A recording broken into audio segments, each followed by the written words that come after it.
Hello guys, नमस्ते सबैलाई। म कुलानन्द हुँ र स्वागत छ मेरो च्यानल हाम्रो फ्राइडमा।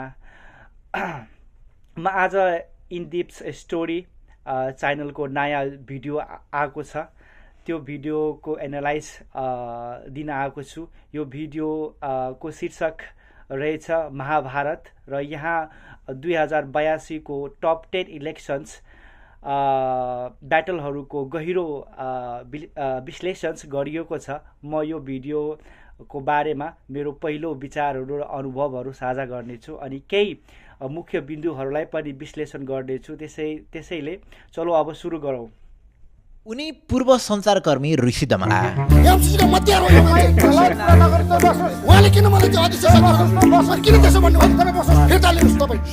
अहिले उनी पत्रकारिता छाडेर राजनीतिमा उमिएका छन्। रौतहट 4 मा आम जनता पार्टीबाट चुनावमा उठ्दै गरेका ऋषि दमला कहिले कार्पेन्टर भइरहेछन्,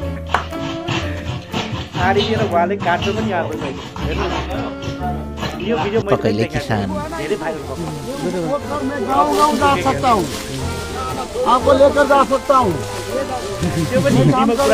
कहिले उनी जेरी बेल्दै हुन्छन्, कहिले धुरु धुरु रुँदै हुन्छन्। म रौतहटमा घर जम्मा गर्नेछु। म यहाँ आउँछु, यहीँ बस्छु, यहीँ खान्छु, उहाँहरूसँगै बस्छु। यता पूर्व शिक्षा मन्त्री महावीर पुनको पनि फेरि पारा बेग्लै छ।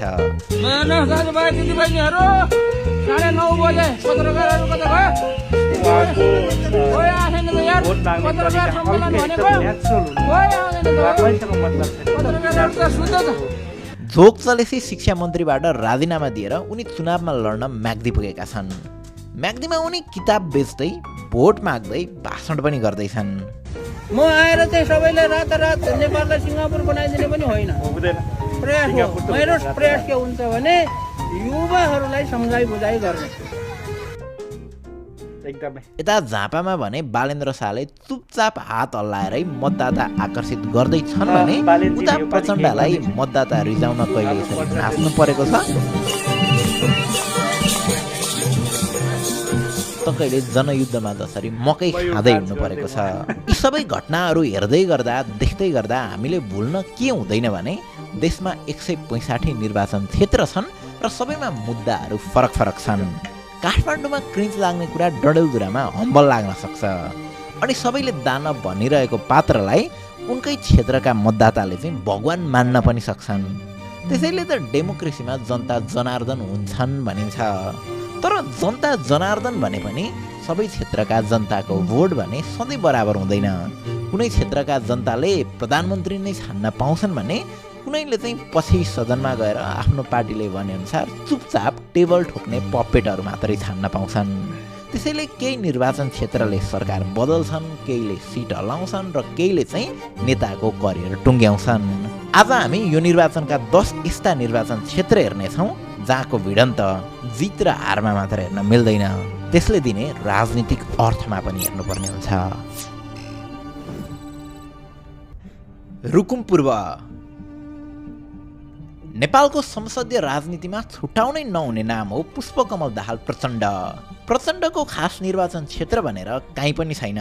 उनी सबैतिर माहौल हेर्छन् र जसरी पनि जितिने ठाउँहरू छानेर त्यहीँबाट चुनाव लड्छन्। यसअघि रोल्पा, सिराहा, काठमाडौँ, चितवन र गोर्खाबाट चुनाव लडिसकेका प्रचण्ड यो पटक सुरक्षित ठाउँ खोज्दै रुकुम पूर्व पुगेका छन्। प्रचण्डको चुनावी इतिहास हेर्ने हो भने दोस्रो संविधान सभाको निर्वाचनमा उनी काठमाडौँ 10 मा नेपाली कङ्ग्रेसका राजन केसीसँग पराजित भएका थिए। तर त्यति बेला 2 ठाउँबाट चुनाव लड्न पाइन्थ्यो। काठमाडौँमा पराजित भए पनि त्यही समय उनी सिराहा क्षेत्र नम्बर 5 मा भने विजयी भएका थिए। काठमाडौँको त्यो हार पश्चात प्रचण्ड प्राय गाउँ नै ताकिरहेका हुन्छन्। अघिल्लो पटक गोर्खाबाट चुनाव जितेर प्रधानमन्त्री बनेका प्रचण्ड यो पटक माओवादी जनयुद्धको आधार इलाका रुकुम पूर्व पुगेका छन्। त्यहाँ उनको भिडन्त जेएनजी उमेर समूहकै सन्दीप पुनसँग हुँदैछ। सन्दीप पुन राजनीतिमा खासै नसुनिएका व्यक्ति हुन्, तर उनको र प्रचण्डको भिडन्तले एउटा ठुलो राजनीतिक अर्थ राख्छ। जनयुद्धमा होमिएका सूर्यप्रकाश पुन सन्तोष र परम्परा गौतम वृक्षको 2053 ज्येष्ठ 25 मा जनवादी विवाह भयो। कम्युनिस्ट आन्दोलनका क्रममा रुकुमेली आन्दोलनका पहिला शहीद कामी बुढाको घरमा उनीहरूका सन्तानका रूपमा सन्दीप पुनको जन्म भयो। बाल्यकालमै सन्दीपले युद्धको कठोरता भोगे। कहिले बाबाको पिठ्यौमा कहिले आमाको काखमा बसेर पार्टीका बैठक, प्रशिक्षण र आन्दोलनका मोर्चाहरूमा पुगेका उनी 13 महिनाको हुँदा हजुरआमाको जिम्मा लगाइए।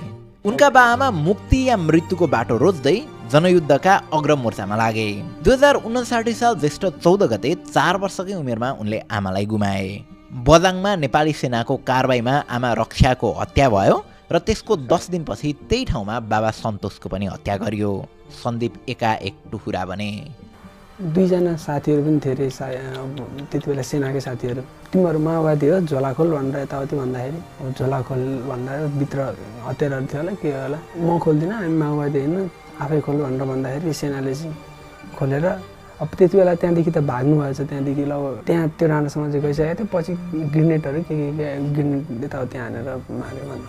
अहिले सन्दीप शहीद तथा बेपत्ता योद्धा सन्तति फाउन्डेसनका अध्यक्ष पनि हुन्। उनी माओवादीबाट छुटिएर गएका बाबुराम भट्टराई, जनार्दन शर्मा लगायत नेताहरू मिलेर बनेको प्रगतिशील लोकतान्त्रिक पार्टीबाट चुनावमा प्रचण्डको विरुद्धमा लड्दैछन्। उनीहरू दुईको भिडन्त भइरहेको रुकुम पूर्वमा यसअगाडिको निर्वाचनमा नेपाल कम्युनिस्ट पार्टी माओवादीका पूर्णबहादुर घरती मगर विजयी भएका थिए। त्यति बेला माओवादी र कङ्ग्रेसले गठबन्धन गरेर चुनावमा गएका थिए। प्रत्यक्ष बाहेक समानुपातिक मत हेर्ने हो भने पनि त्यहाँनिर माओवादी नै सबैभन्दा ठुलो दल बनेको थियो। तर इन्ट्रेस्टिङ कुरा चाहिँ यो पटक माओवादी भन्ने पार्टी र हसिया हतौडा भन्ने चुनाव चिन्ह नै छैन। प्रचण्ड नेपाली कम्युनिस्ट पार्टीबाट तारा चुनाव चिन्ह लिएर चुनावमा उठेका छन् भने सन्दीप चाहिँ प्रगतिशील लोकतान्त्रिक पार्टीबाट आँखा चुनाव चिन्ह लिएर मैदानमा उत्रेका छन्। यस अर्थमा रुकुम पूर्वको यो चुनाव केवल एउटा सिटको प्रतिस्पर्धा होइन। यो चुनावले प्रचण्डको राजनीति कुन दिशामा फर्किँदैछ भन्ने प्रश्नको उत्तर दिनेछ। सधैँ सुरक्षित क्षेत्र खोज्दै जित सुनिश्चित गर्ने राजनीतिमा माहिर मानिएका प्रचण्ड आज माओवादी जनयुद्धको आधार इलाकामै त्यही युद्धको शहीद सन्तानसँग आम्ने सामने छन्।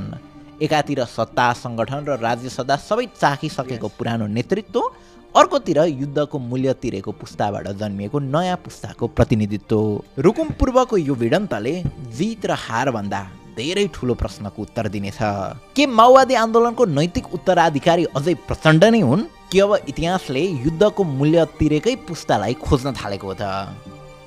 तनहु 1 2079 सालको चुनावमा तनहु 1बाट विजयी भएका रामचन्द्र पौडेल राष्ट्रपति बनेपछि तनहु 1मा फेरि उपनिर्वाचन हुने भयो। 2080 सालमा भएको उक्त उपनिर्वाचनमा नेपाली कङ्ग्रेसबाट सोडिम वाग्ले उठ्ने चर्चा भयो।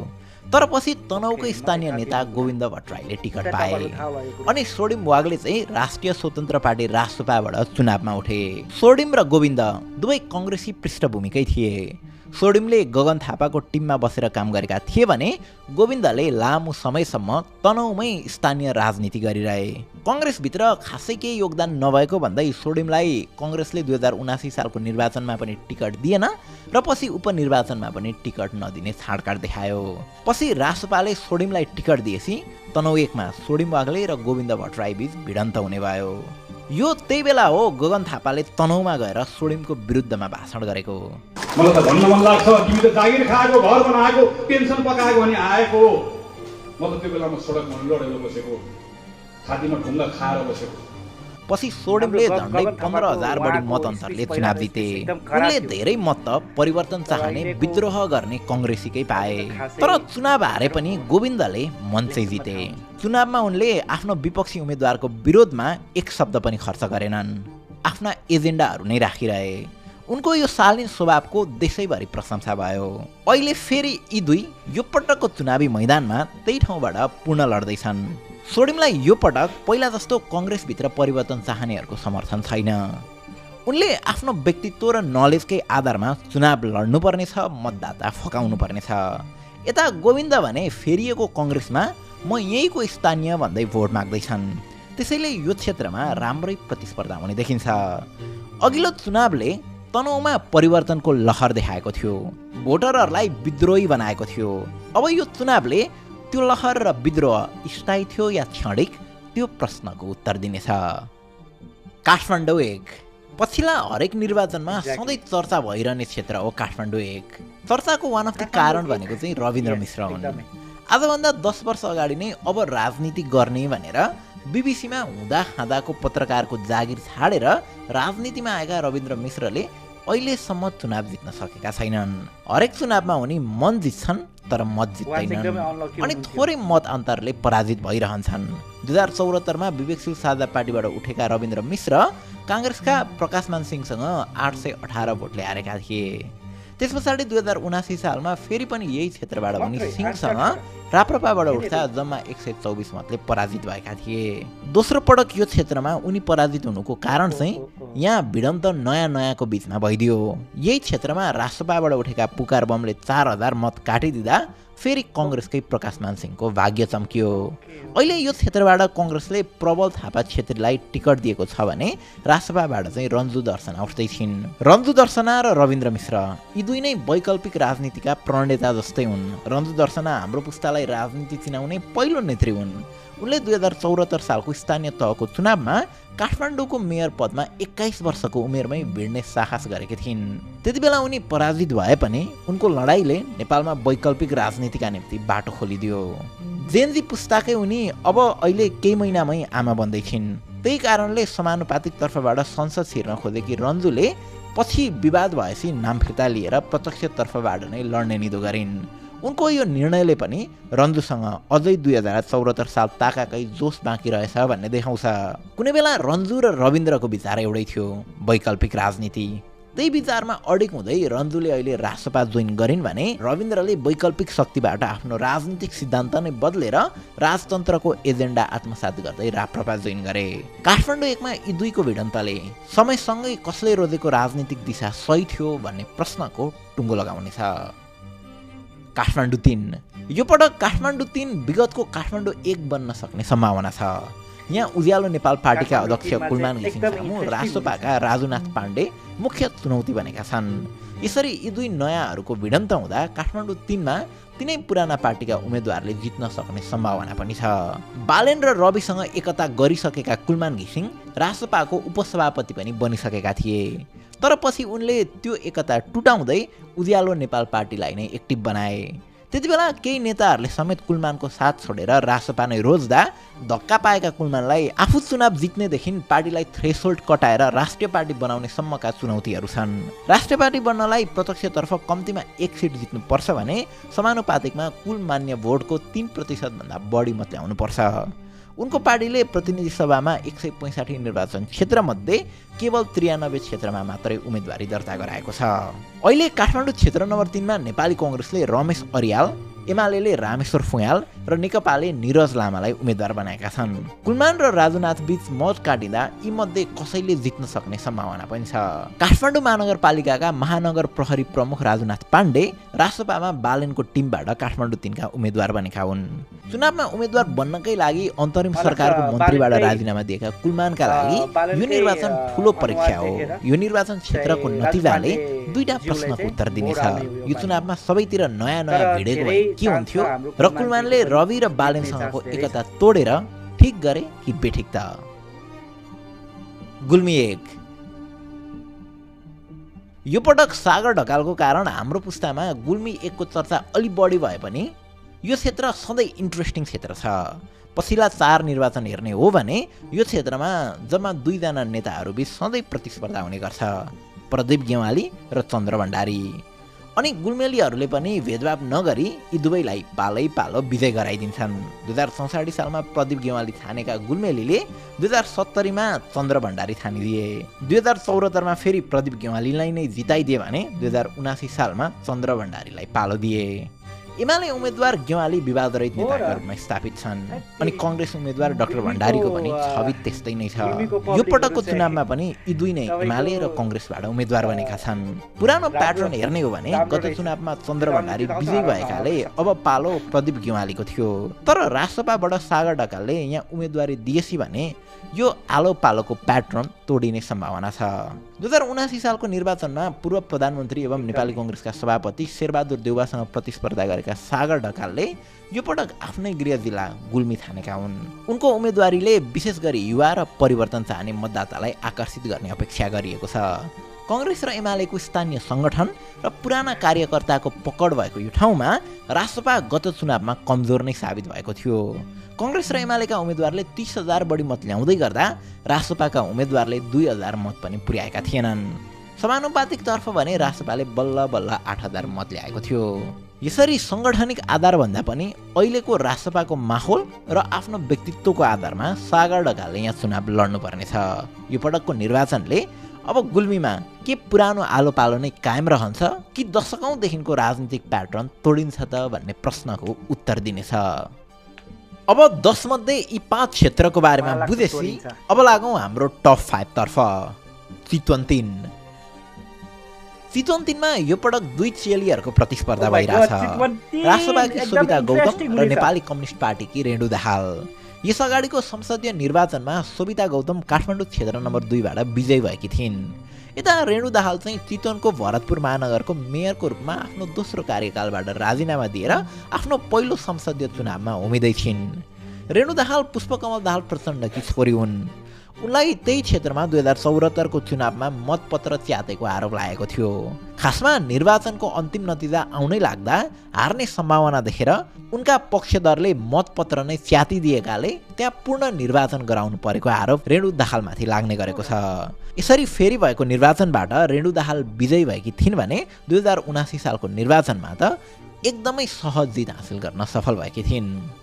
आफ्नो बुबा प्रधानमन्त्री भएकाले या भनौँ आफू नै केन्द्र सरकारसँग नजिक भएकाले यो क्षेत्रमा रेणु दाहालले बजेट पार्दै विकासका कामहरू गरेर उनले महानगरकै मुहार फेरेको भन्ने गरिन्छ। त्यसैले छोरीको व्यक्तित्व र विगतका कामहरूको आधारमा प्रचण्ड चितवनमा कम्तीमा एउटा क्षेत्र चाहिँ जित्न चाहन्छन्। यता चितवनबाटै उठ्दै गरेका रवि र समग्र रासपाले अघिल्लो चुनावमा चाहिँ यो क्षेत्रबाहेक चितवनका अन्य 2 क्षेत्रमा शानदार जित हासिल गरेको थियो। चितवन 2 मा रवि स्वयं विजय हुँदै गर्दा चितवन 1 मा भने रासपाका हरि ढकाल विजय भएका थिए। चितवन 3 मा भने त्यतिबेला विक्रम पाण्डे विजयी भएका थिए। यो पटक रासपा चितवनमा क्लिन स्वीप गर्न चाहन्छ। त्यसका निम्ति उसले जोखिम नै मोलेर आफ्नो प्रभावशाली उम्मेदवार सोभिता गौतमलाई काठमाडौँ 2 बाट चितवन 3 मा झारेको छ। सोभिता गौतम खासमा चितवनकै बुहारी समेत हुन्। यसअघि काठमाडौँ 2 बाट विजयी भएकी सोभिता संसदमा एकदमै प्रखर वक्ताको रूपमा स्थापित भएकी थिइन्। ल ब्याकग्राउन्डबाटै भएकाले उनले पार्लियामेन्टमा पेश भएका बिलहरूमा दफा दफा केलाउँदै आफ्नो अभिव्यक्ति राख्थिन्। केही नेपाल ऐन भन्ने बिल मार्फत सरकारले सुटुक्क मर्डर लिगलाइज गर्न खोजेको थियो। त्यसको चौतर्फी विरोध भएपछि सोभिता लगायतले नै यो दफा फिर्ता लैजान सरकारलाई दबाब दिएका थिए। अब चितवन 3 मा प्रत्यक्षतर्फ यसअघिको चुनावमा रासपाका उम्मेदवार पराजित भए पनि समानुपातिक तर्फ भने रासपा पहिलो, राप्रपा दोस्रो, माओवादी तेस्रो, एमाले चौथो र नेपाली कांग्रेस 5औं पार्टी बनेका थिए। यो क्षेत्रमा प्रत्यक्षमा चाहिँ पार्टी भन्दा पनि व्यक्तित्व हेरेर जनताले भोट हाल्ने गरेको देखिन्छ। अब रेणु र सोभिता यी दुवैको व्यक्तित्वको परीक्षा पनि यही निर्वाचन क्षेत्रले लिनेछ। भक्तपुर 2 आगामी निर्वाचनमा सबैभन्दा बढी चर्चामा रहेको निर्वाचन क्षेत्र मध्येको एक भक्तपुर 2 पनि हो। भक्तपुर 2 खासमा एमालेका महेश बस्नेतको उम्मेदवारीका कारण चर्चामा छ। बालेन फिरिङ्गी झापामा मरे मान्छेको नरी खुट्टे च्यापेर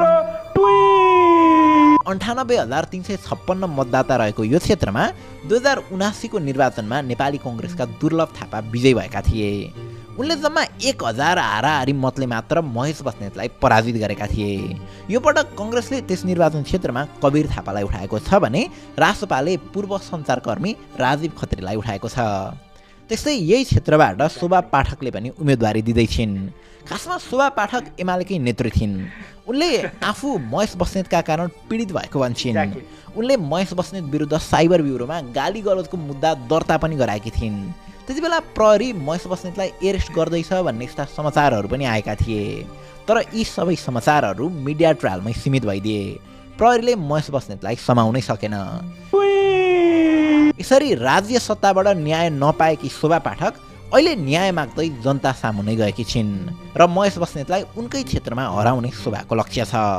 शोभाको स्टोरी पावरफुल भए पनि उनी आफ्नो चुनावी क्याम्पेनमा तुकिरहेकाले अहिलेसम्म त्यहाँ उनको पक्षमा माहौल बनिहालेको भन्ने अवस्था छैन। बरु यो पटक महेश बस्नेतलाई अन्य उम्मेदवार भन्दा पनि रासपाका राजीव खत्रीसँग चाहिँ बढी डर छ। राजीव खत्रीले केही महिना अघि मात्रै न्युज 24 बाट राजीनामा दिएर रासपा जोइन गर्दै राजनीतिमा उभिएका हुन्। कुनै बेला सामाजिक सञ्जालमा यी दुवै बीच राम्रै भनाभन चल्ने गर्थ्यो। राजीव खत्रीले आफ्नो प्लाटफर्म मार्फत महेश बस्नेत लगायतका पात्रको चरित्रमाथि मजाले प्रश्न गर्थे।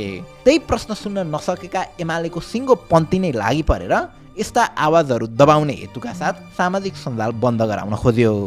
अब अहिले समयको खेल त्यही अभिव्यक्ति स्वतन्त्रता थुन्न खोज्ने राजनीति र त्यही थुनिन खोजेको आवाज संसदीय चुनावमा आम्ने सामने उभिएका छन्। एकातिर कानुन राज्य शक्तिको बलमा मिडियालाई नियन्त्रण गर्न खोज्ने पुरानो राजनीतिक अभ्यास, अर्कोतिर मिडियाबाटै जन्मिएको लोकप्रियता र बोल्न पाउने अधिकारलाई राजनीतिक मुद्दा बनाएको नयाँ शक्ति। भक्तपुर 2 को चुनावलाई एउटा शोषित नारीको अधिकारका निम्ति लडाईँको रूपमा पनि हेर्न सकिन्छ। सँगसँगै त्यहाँको नतिजाले एउटा सिद्धान्तको फैसला गर्नेछ।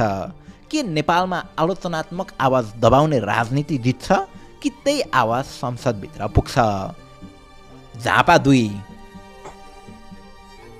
बालेन र केपी ओलीको कारण झापा 5 को देशैभरि चर्चा हुँदै गर्दा झापा 2 मा पनि लोकी खाले एकदमै प्रतिस्पर्धा छ। यहाँ प्रतिनिधि सभामा 3 वर्ष सहकार्य गरेका 2 सहकर्मी निवर्तमान सभामुख देवराज घिम्रे र उपसभामुख इन्दिरा राणा उम्मेद्वार बनेका छन्। एउटै कार्यकालका निवर्तमान सभामुख र उपसभामुख बीच प्रतिस्पर्धा हुन लागेका कारण यो निर्वाचन क्षेत्रलाई पनि चासोको साथ हेरिएको छ। घिम्रे एमालेबाट र राणा रासपाबाट चुनावी मैदानमा उत्रिएका छन्। अघिल्लो पटक यो क्षेत्रमा देवराज घिम्रे नै विजयी भएका थिए। तर त्यति बेला पनि यो क्षेत्रको प्रतिस्पर्धा एकदमै हेर्न लायक थियो। यहाँ स्वतन्त्र उम्मेद्वार स्वागत नेपाल यानि कि भद्रप्रसाद नेपाल जम्मा 2000 मतले मात्र पराजित भएका थिए। अधिवक्ता समेत रहेका स्वागत नेपालले राइट टु रिकल र राइट टु रिजेक्टको मुद्दा उठाएका थिए। कुनै सङ्गठन बिना नै उनले पाएको मत हेर्दा यो क्षेत्रमा एजेन्डा पनि मजाले बिग्ने देखिन्छ। यता समानुपातिकबाट सांसद बनेकी इन्दिरा राणाको चुनावी त्यहाँ छैन।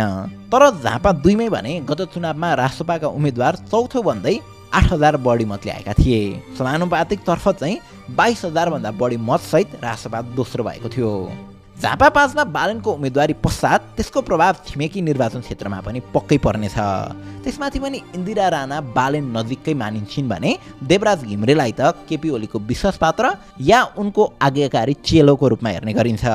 यस्तो अवस्थामा यो क्षेत्रबाट संस्थागत राजनीतिले निरन्तरता पाउँछ कि वैकल्पिक राजनीतिले संसदभित्र आफ्नो स्थान बनाउँछ भन्ने कुराको टुङ्गो फागुन 21 मै लाग्नेछ।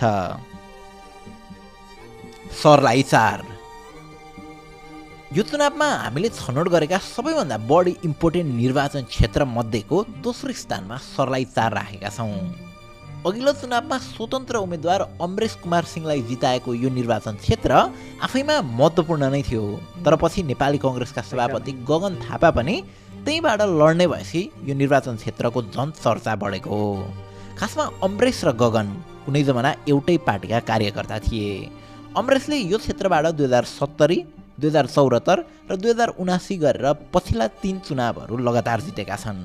जसमध्ये सुरुका 2 चुनाव उनले कङ्ग्रेसको उम्मेद्वार भएर जितेका थिए भने अघिल्लो चुनावमा चाहिँ कङ्ग्रेसले टिकट नदिएपछि स्वतन्त्र उम्मेद्वारको रूपमा उनले यो ठाउँबाट विजय हासिल गरेका थिए। अमरेशले यो क्षेत्रबाट 20000 मत पाउँदै गर्दा नेपाली कङ्ग्रेसकै उम्मेद्वारले भने 18000 मत प्राप्त गरेका थिए। तिनै अमरेश यो पटक त्यही निर्वाचन क्षेत्रबाट चौथो जित निकाल्ने लक्ष्यमा छन् र त्यसका निम्ति यो पटक उनी रासपाको उम्मेद्वार बनेका छन्। समानुपातिक तर्फ यो निर्वाचन क्षेत्रमा रासपा गत चुनावमा 9औं दल भएको थियो र जम्मा 1199 मत मात्र प्राप्त गरेको थियो। समानुपातिक तर्फ 16000 मतसहित पहिलो पार्टी भएको कङ्ग्रेसले भने यो पटक यो क्षेत्रमा आफ्नो सभापति गगन थापालाई उम्मेद्वार बनाएको छ। गगन खासमा सधैँ काठमाडौँ 4 बाट निर्वाचन लड्ने गर्थे। यो क्षेत्रबाट 3 चोटि लगातार विजयी भएका गगनले आफ्नो निर्वाचन क्षेत्र छाडेर मधेस झरेका छन्। खासमा गगन मधेस झर्नुपछि 2टा तर्कहरू सुनिन्छ। कङ्ग्रेस पक्ष या गगन स्वयंले चाहिँ आफू मधेसलाई नेपालमा जोड्न या मधेसको समस्याहरू केन्द्रसम्म पुर्याउन सर्लाही झरेको भन्छन् भने अर्को पक्षले चाहिँ काठमाडौँ 4 मा हार्ने स्थिति सिर्जना भएपछि सुरक्षित ठाउँ खोज्दै गगन सर्लाही गएको भन्छन्। काठमाडौँ क्षेत्र नम्बर 4 मा कङ्ग्रेसभित्रकै देउवा पक्षका 3 नेताहरू प्रकाशमान सिंह, मोहन बस्नेत र प्रकाश शरण महतले 10,000 भन्दा बढी मत होल्ड गर्छन् भनिन्छ। यी तीनै नेता गगनले विशेष महाधिवेशन गरेर लगभग पाहा लगाएका नेता हुन्।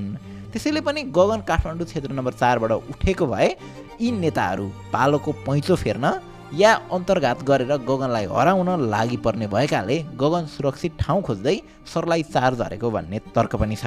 जे होस् गगनको सर्लाहीमा आगमनले बालेन र रविले संयुक्त रूपमा गरेको सभापछि रासपाले बनाएको माहौल केही हदसम्म तोडिने पक्का छ, जसले मधेसको राजनीति अझै इन्ट्रेस्टिङ बनाउनेछ। गगन यो चुनावमा शालीन देखिन्छन्, भद्र देखिन्छन्, अलिकति गलेको जस्तो पनि देखिन्छन्। सभापति बनेपछि आफू पनि जित्दै कम्तीमा अघिल्लो चुनावमा देउबाको नेतृत्वमा पार्टीले ल्याएको सिटभन्दा बढी सिट ल्याउनु पर्ने दबाब उनीमा छ। यस्तो अवस्थामा गगनको राष्ट्रिय नेता बन्ने सपनामा सर्लाही 4 नरम हुन्छ कि कडा हुन्छ त्यो त हेर्न बाँकी नै छ। तर उनका प्रतिस्पर्धी अमरेश कुमार सिंह भने गगनप्रति खरो रूपमा उत्रेका छन् भन्ने कुरा त उनको यो इन्टरभ्यूले नै प्रश्न पार्छ। तपाईँलाई काङ्ग्रेसले भावी प्रधानमन्त्रीको रूपमा अघि सार्दैछ, प्रधानमन्त्री हुने उम्मेदवार नै हार्ने गरी त पक्कै नहोलान्, गगनको जित सुनिश्चित भइसक्यो भनेर धेरैले भन्दैछन्। प्रमाणपत्र लिए भइहाल्छ नि, निर्वाचन आयोग चाहिँ काठमाडौँमा छ, म त गाउँतिर छु। जब जित भइसकेको छ त्यो उम्मेदवार त्यो मतदानको जरुरतै छैन, त्यही प्रमाणपत्र लिए भइहाल्छ नि, अब आपत्ति छैन नि। अन्त्यमा झापा 5 अनडाउटली यो निर्वाचनको इपिसेन्टर नै झापा 5 हो। यहाँनिर बालेन र ओलीको भिडन्त उम्मेदवारी दर्ता भन्दा केही दिन अगाडिदेखि नै मजाले देख्न थालिएको थियो। अझ पछिल्लो माहौल हेर्दा त बालेनलाई त्यहाँ मत माग्दै हिँड्नु परेको पनि छैन। उनी भावी प्रधानमन्त्री बन्ने लक्ष्यसहित देश दौडाहामा निस्केका छन्। जहाँ गए पनि वाहवाही पाइरहेका छन्, ठुलो भिडले स्वागत गरिरहेको छ। उनको भाषण सुन्न पनि होइन, उनलाई हेर्न मात्रै पनि हजारौंको भिड लाग्ने गरेको छ। यता केपी ओलीलाई भने अन्य निर्वाचन क्षेत्र जाने फुर्सद नै मिलेको छैन। अरू बेला झापामा कम बसेर देशैभरि चुनावी आमसभा गर्दै हिँड्ने ओलीलाई यो निर्वाचनमा अलि बढी नै समय झापामै बिताउनु पर्ने अवस्था छ। त्यसमाथि उनले बालेन जसरी जनता सामु जाने आँट पनि गरेका छैनन्, बरु बन्द कोठाबाटै इन्टरभ्यू दिँदैछन्, कोठाबाटै पोस्ट गर्दैछन्, आफ्ना कार्यकर्तालाई यस्तो पत्र लेख्दैछन् अनि बन्द हलभित्र भाषण गर्दैछन्। दमक सफा नगरहरूमध्ये पर्छ, व्यवस्थित नगरहरूमध्ये पर्छ। यो महोत्तरी धनुषा जस्तो अवस्थामा होइन, त्योभन्दा धेरै एडभान्स छ।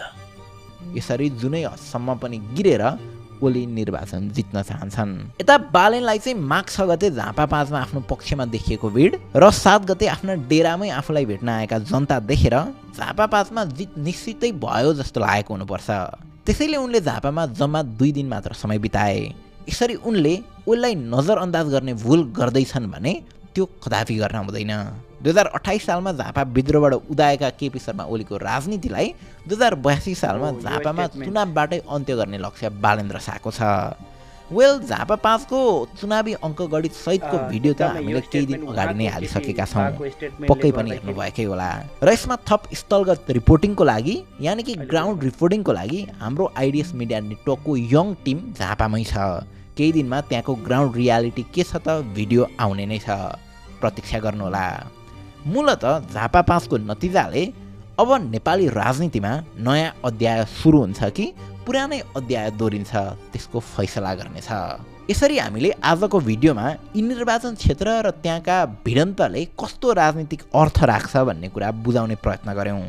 क्रिकेटमा लास्ट ओभरमा हरेक बलमा नतिजा सिफ्ट भए जस्तो यी निर्वाचन क्षेत्रमा पनि अब निर्वाचन आउँदै गर्दा हरेक दिन माहौल परिवर्तन हुनेछन्। कुनै दिन तपाईँलाई यो उम्मेदवारले जित्छ भन्ने लाग्छ भने अर्को दिन अर्कै उम्मेदवारले जित्छ जस्तो लाग्छ।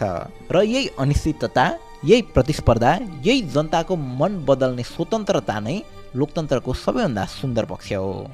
अब अन्तिम फैसला न नेताले गर्छन्, न पार्टीले, न त मिडियाले नै। अन्तिम निर्णय तपाईँको मतले गर्नेछ। त्यसैले प्रश्न यो होइन कि कसले जित्छ, प्रश्न यो हो कि हामी कस्तो राजनीति जिताउन चाहन्छौँ। यहाँलाई आवश्यक परेमा यी क्षेत्रहरू मध्येकै केही क्षेत्रहरूमा भिडियोको विश्लेषण एकदमै जानकारीमूलक रोचक लाग्यो। यहाँ प्रमुख नेताहरूको जुन चुनावी टक्कर यसपटक निर्वाचनमा मलाई हामी सबैको मत मूल्याङ्कन छ। यसपटकको चुनावी केवल राजनीति परिवर्तन मात्र होइन, बरु हाम्रो देशको भविष्य पनि निर्धारण गर्ने हामीलाई याद दिलाउँछ कि हाम्रो मतले ठुलो प्रभाव पार्न सक्छ। यसपटकको चुनावले हाम्रो सबै सक्रिय रूपमा सहभागी हुन जरुरी छ जस्तो लाग्छ मलाई। हामी सबैले मिलेर देशको सकारात्मक परिवर्तन ल्याउनु जरुरी छ। म तपाईहरूलाई यो भिडियो हेरेर तपाईहरूको विचार पनि साझा गर्न आग्रह गर्दछु। र तपाईहरूलाई यो भिडियो हेरेपछि म तपाईँलाई पनि आग्रह गर्न चाहन्छु कि आउने चुनावमा तपाईँहरूको अनुमान के होला त? कुन पार्टीले बाजी मार्ला त? कुन पार्टीले कति मत ल्याउन सक्ला त? के तपाईँले के लाग्छ? यो पालिको जुन राष्ट्रिय स्वतन्त्र पार्टीको जुन क्रेज छ, तपाईँले के लाग्छ? बहुमत ल्याउन सकिन्छ कि सकिँदैन? साथीहरू सबैजना कमेन्ट गर्नुहोला।